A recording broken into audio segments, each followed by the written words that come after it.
Hey everybody, it's Heather here with Toledo Indoor Garden.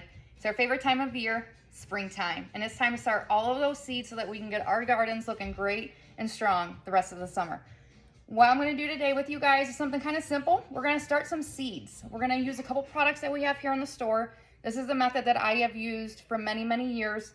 Extremely successful, and it can be start with anything from vegetables to flowers to herbs. I hope you guys enjoy this video. If you have any questions, please go ahead and put them in the comments and we will answer them as soon as we can. All right, guys, let's get started. Hey guys, here I have the Root Riot cubes that we're gonna be using today. These come in a 50 pack and a 100 pack, depending on how many you're using. But the nice thing about these is these are pre-moistened. So to tell if your cube has enough water or moisture in there, all you're gonna do is simply squeeze the cube. As you do this, you're gonna see some of the water come to the top. If you're seeing this, then you don't have to add a lot of water to these cubes to get them going. They already have enough moisture in there to get you going. So once we have our cubes, the next thing that we're gonna do is come to our terracotta tray. We simply have to just put the cube directly into the square. If you're not doing a full tray, I like to start in the middle and work your way out to make it a little more even. After you have your cube in your tray, you're gonna take your seed, pointy side down, and just stick it right in the top. There is a pre-made hole in the cube for you already. So all you have to do is gently push it down into the cube, and then you're all set. And all I'm gonna do here for the next couple of them, complete the round, squeeze them to make sure I have a little something there, and then keep on going, guys. Follow me along.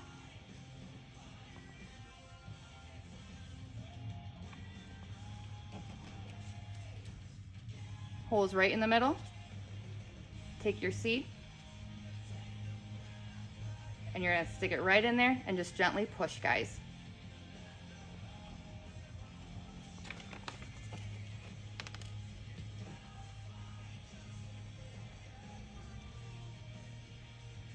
Not so hard. I'm gonna finish the rest of the tray and be right back with you guys.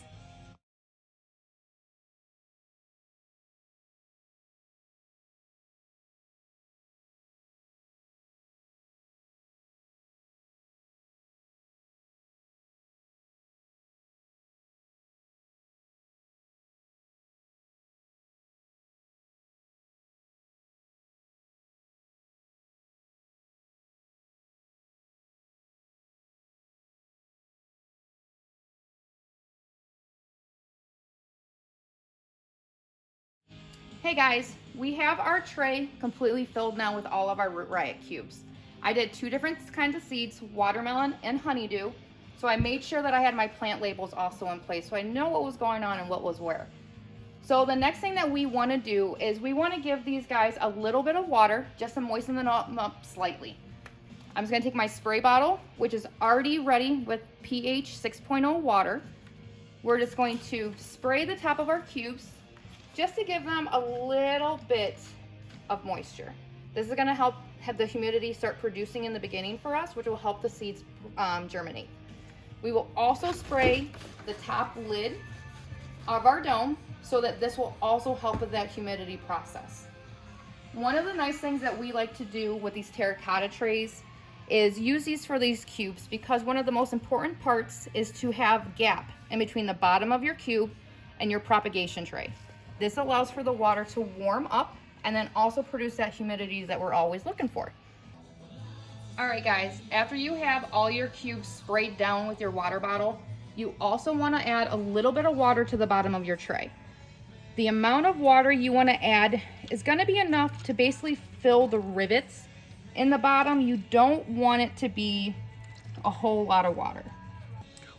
All right guys, after you have your Root Riot cubes sprayed down with the water bottle and you have your water in the bottom of the tray, simply put your dome back on and you're gonna leave your dome completely closed off. So you want all of your holes covered in the top or on the side. This is gonna help produce the heat and the humidity that you need to get the seeds to germinate for you. After week 1, you are gonna crack the top or the sides of your dome 50%. This is gonna allow a little bit of that air O2 in there and help a little bit relieve of that humidity. After week 2, you're gonna open it 100%. This is gonna allow some of the humidity to release Some people will be able to remove your lid at that time too. It's all gonna be based off of the size of your roots and your plants that you have going on. After we do this, we will be using the heat mat, and I'll show you that next. These heat trays come standard size, and they're the exact same size of our propagation tray. We're simply gonna put the tray directly on the heat mat. We'll plug the heat mat in, and this will warm our water up from the bottom and help produce the humidity that we're looking for. Now that we're using the terracotta trays, we don't have to worry about the root actually touching that warm heat mat because we have that gap. So guys, what we're gonna do now, we're just gonna let this sit for the next week. I'm gonna keep an eye on it with you guys, and then we'll come back to it later and look to see what we're gonna do for step number 2. I hope you guys enjoyed this video. If you have any questions, please put them in the comments, and we'll make sure to answer them anytime we can. Thank you guys, have a great day.